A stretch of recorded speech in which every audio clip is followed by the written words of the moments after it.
सिर्फ 5 मिनट का मदरसा कुरान और हदीस की रोशनी में। 1 रमजानुल मुबारक। नंबर 1, इस्लामी तारीख। हजरत आदम अलैहिस्सलाम। हजरत आदम अलैहिस्सलाम वो पहले इंसान हैं जिनसे दुनिया में बसने वाले इंसानों की इब्तिदा हुई है। अल्लाह ताला ने उनका माद्दा तैयार करने से पहले फरिश्तों से फरमाया, अनकरीब मैं मिट्टी से एक मखलूक पैदा करने वाला हूं जिसे जमीन में हमारी खिलाफत का शर्फ हासिल होगा। चनांचे हजरत आदम अलैहिस्सलाम का खमीर मिट्टी से गूंदा गया, फिर अल्लाह ताला ने उसमें रूह फूंक दी तो उसी वक्त वो जिंदा इंसान बन गए। फरिश्तों को उन्हें सजदा करने का हुक्म दिया तो तमाम फरिश्ते अल्लाह ताला के हुक्म की इताअत करते हुए सजदे में गिर गए, मगर शैतान ने अपनी बड़ाई और तकब्बुर की वजह से सजदे से इनकार कर दिया और कहने लगा, मैं उससे बेहतर हूं क्योंकि आपने मुझे आग से पैदा किया और आदम को मिट्टी से पैदा किया है। इस तरह शैतान हमेशा के लिए अल्लाह की लानत का मुस्तहिक बन गया।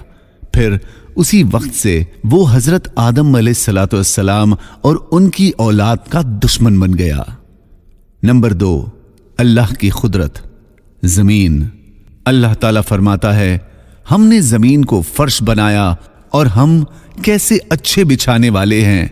जरा गौर कीजिए, अल्लाह ताला ने जमीन का कैसा अच्छा बिस्तर बिछाया है जिस पर हम आराम करते हैं। इस बिस्तर के बगैर हमारे लिए रहना दुश्वार था। फिर हमारे लिए जिंदगी की तमाम जरूरियात, खाने पीने, अनाज, गल्ले और मेवे के लिए जमीन को खजाना बनाया।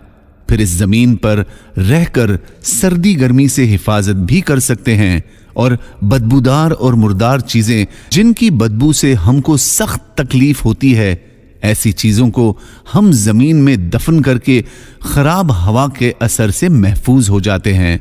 बिलाशुबा जमीन का इतना लंबा चौड़ा बिस्तर उसी खालिक व मालिक की कारीगरी है। नंबर 3, एक फर्ज के बारे में। ज़कात अदा करना।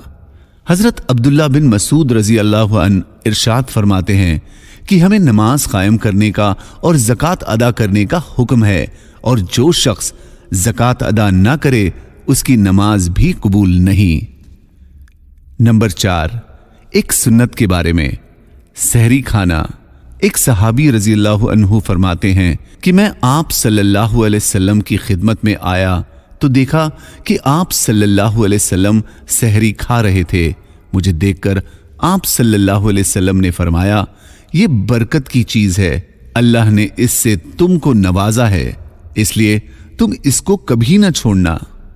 नंबर 5, एक अहम अमल की फजीलत। गलती माफ करने का बदला। रसूलुल्लाह सल्लल्लाहु अलैहि वसल्लम ने फरमाया, कयामत के दिन एक पुकारने वाला पुकारेगा कि कहां हैं वो लोग जो लोगों की गलतियां माफ कर दिया करते थे। वो अपने परवरदिगार के पास आएं और अपना इनाम ले जाएं, क्योंकि हर वो मुसलमान जिसकी लोगों को माफ करने की आदत थी इस बात का हकदार है कि अल्लाह ताला उसको जन्नत में दाखिल फरमाए। नंबर 6, एक गुनाह के बारे में। ज़कात अदा न करना।